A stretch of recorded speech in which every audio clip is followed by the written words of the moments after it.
DRS Rudi Suharto SH MSI, yang mana beliau selaku pelopor menjadi Botani yang ruang hijau tanpa kita belajar dari alam. Nah, nanti bisa diceritakan, sumber kita ini sangat energi sekali. Sebelum kita berbincang-bincang, kita sapa dulu. Assalamualaikum warahmatullahi wabarakatuh. Alhamdulillah. Biasanya dipanggil Pak Rudi Londo nih. Ini penampilan jangan luar biasa karena sangat menarik. Kemana-mana beliau tidak lepas dari Laken ya, peci atau Laken ya ini. Dan beliau memang kayak keturunan Belanda begitu. Saya menarik. Pak Rudi ngobrol di dunia jurnalis. Pojok Etan ya? Iya, Pojok Etan. Etan itu bahasa Jawa, artinya juga Banyuwangi. Taman Botani itu saya dirikan tahun 2020, 1 Agustus 2020. Nah, waktu itu saya lihat tanah ini lebarnya 15 meter, panjangnya 100 meter ini kok tanamannya nggak karu-karuan gitu ya, nggak terawat dengan baik, tanamin singkong, ketara pohon, rumputnya tinggi. Iya. Akhirnya saya omong-omong dengan kepala sekolah, Iya. itu Pak Agus SPD, kepala sekolah SMP Negeri 1. Dan saya minta izin, bagaimana kalau taman ini kita jadikan taman botani, kemudian kita perbaiki pelan-pelan. Iya. Kepala sekolah oke, akhirnya ya sudah. Kebetulan saya punya mahasiswa Universitas Jember itu ya, yang lagi PPR, KKN, yang kuliah ya, anak-anak S1 dan S2 itu 100 lebih, 145. Iya. Saya ajak rundingan, saya kumpulkan semua di aula. Ayo urunan, untuk apa Pak Rudi? Untuk bikin taman botani di depan. Kamu nanti parkirnya enak, mobil parkir enak, sepeda motor enak, ono kafe ini, tanamannya banyak. Sebagai apa ya? Pabrik oksigen ya kan? Iya. Karena tanaman yang besar-besar tidak ada. Nah, dari situ akhirnya saya rawat. Dari uang yang ada itu kita berikan paving, kita bikinkan jembatan kecil itu, parkes itu, ya kita bikin pentas ya untuk musik, untuk acara-acaranya murid, untuk mahasiswa juga bisa untuk masyarakat umum itu. Jadi saya dibantu oleh BTPN 12 Kebun Jatirono, pentas itu juga dibantu tenaga kerja dari perkebunan Lonsum, London Sumatera Indonesia, kebun terbasalah, Ya. tapi kebun yang di Kalibaru ini. Kemudian juga saya dibantu dari perkebunan Kendeng Lembu itu, sebagian parfum BTPN 12 juga itu dan kemudian dari dana pribadi saya. Sempat mengeluarkan dana pribadi. Saya mengeluarkan dana pribadi karena harus bayar murah, bayar tukang dan sebagainya, itu saya pribadi. Ya waktu itu masih dinas mas, belum pensiun tadi harus dijaga.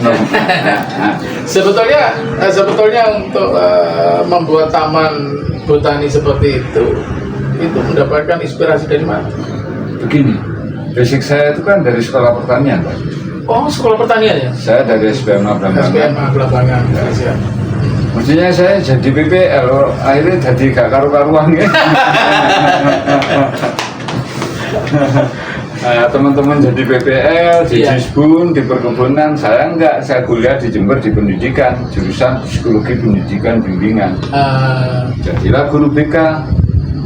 Saya dinas di STM Negeri Banyuwangi. Ya. Sekarang jadi SMK itu sekitar 18 tahun. Habis itu pindah di SMA Negeri Glenmore, pindah di SMK Negeri Kalibaru, pindah di SMP 1 Banyuwangi Kota. Habis itu kembali lagi ke Glenmore. Nah, ide itu muncul daerah Kalibaru, Glenmore kan daerah perkebunan, Mas. Iya. Banyak gunung, banyak kebun, macam kopi, kelapa, tebu dan lain-lain. Saya punya pemikiran karena saya di rumah juga banyak tanaman buah dalam pot itu, bulan pot itu, termasuk bunga-bunga gitu ya. Bunga-bunga ya. Saya berpikir ini kalau ditanami anggrek, ditanami berbagai macam aneka bunga kayak mawar, melati, bunga lili, Arundalu ini bagus. Terus kemudian Sakura Jawa dan sebagainya mulai kita tanam. Kemudian gimana supaya bisa rindang, O2-nya bisa banyak. Kebetulan saya kan bakulan Cemara Udang. Oh gitu. Ya nyangkok dewe. Jadi satu itu harganya kalau saya jual 200. Kalau ditawar nggak boleh Pak. Nah, kalau jual ditawar, wah nyangkok dewe. Oke. Nah itu saya sumbang sekitar 40 pohon. Dan sekarang udah besar-besar. Tak kentong-kentong. Ya. Kemudian tanaman buah juga saya bantu. Juga dari mahasiswa saya, juga dari saya pribadi. Iya. Itu ada nangka, ada sirsat, ada pepaya, ada kelengkeng, ada jambu daksono, ada dewandaru, macam-macam tanaman buah. Tapi belum lengkap. Ya. Ceritanya begini Pak Sis. Taman Botani Mini ya, itu kan mini, Ya. 15 meter kali 100 meter, mestinya hektar. Itu minimal punya 300 jenis tanaman. 300 jenis tanaman. 300 sampai 500. Seharusnya itu. Seharusnya. Meskipun itu nggak ditanam di tanah, kalau ditanam di tanah langsung itu nggak cukup tempatnya. Ya, ya. Lawang itu kena wit nongkol gede-gede wis bingung. Ya. Tapi menariknya Pak, menariknya itu kalau kemarin kita lihat di sana itu bahwa tanaman botani itu sebetulnya konsepnya itu sebetulnya kan arahnya kan arah konservasi, Betul. arah konsep konservasi sehingga menjadi sebuah edukasi kepada anak-anak, terutama anak pendidikan, terutama dari SD, SMP maupun di SMA. Karena begini, guru biologi atau guru IPA itu kadang-kadang saya lihat itu memberikan pelajaran, ngajar muridnya itu di taman botani. Oh gitu. Iya, di pentas, kursinya ditata dulu tuh kursinya banyak, Iya. tapi banyak murid. Kemudian di bawah pohon tropesi yang besar itu, Iya. di situ sambil bawa papan tulis itu. Nah, saya lihat kayak gitu, anak 30, ya satu kelas itu Iya. biasanya.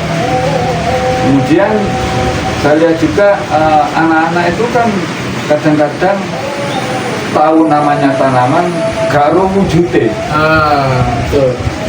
Dia makanya harus tahu ini pohon cengkeh, ini pohon dewandaru, ini bunga anggrek ini, jenisnya kan macam-macam anggrek itu ya, anggrek bulan, anggrek ini. Kemudian ini bunga lili dia tahu. Tapi ada kekurangannya, belum saya kasih nama latinnya. Biasanya itu misalkan sirsat, bawahnya ada nama latin. latinnya ada. Gurung kober. Gitu. Tenaganya itu gitu duitnya gak pati duit. Tapi agak menarik bahwa kemarin itu terlihat sebuah tanaman yang agak unik. Nah itu ada namanya Buah mojo. buah mojo. Nah Ya. mungkin buah mojo itu mungkin bisa diceritakan bahwa di Banyuwangi itu kalau buah mojo ini kan sangat langka. Nah Ya. sebetulnya buah mojo itu didapat dari mana? Asal usulnya seperti apa sebetulnya? Begini, tanaman itu sudah ada di SMP di dalam. Oh sudah ada ya? Sudah ada 3 pohon. Kemudian kemungkinan ada guru atau pak kebun yang nanam di sana. Iya. Karena saya membuat taman botani itu buah mojo sudah saya cuma kecil gitu. Akhirnya kita rawat. Jadi buah mojo itu ceritanya kalau kaitannya dengan sejarah Mojopahit. Iya. Memang rasanya pahit itu. Gimana rasanya apa ini? Iya, lelegi itu semongko gitu. Pemirsa, ini luar biasa, menarik pemirsa. Ini bagaimana keberadaan tanaman botani yang ada di SMP 1 Kalibaru, yang mana tempat-tempat seperti itu sebetulnya semacam ruangan atau masyarakat sekitar untuk melakukan istirahat atau olahraga begitu ya, supaya menikmati dan bisa menyerap oksigen yang luar biasa. Ya. Kayak begitu pemirsa, dialog yang sangat singkat ini nanti akan dilanjut pada waktu segmen berikutnya.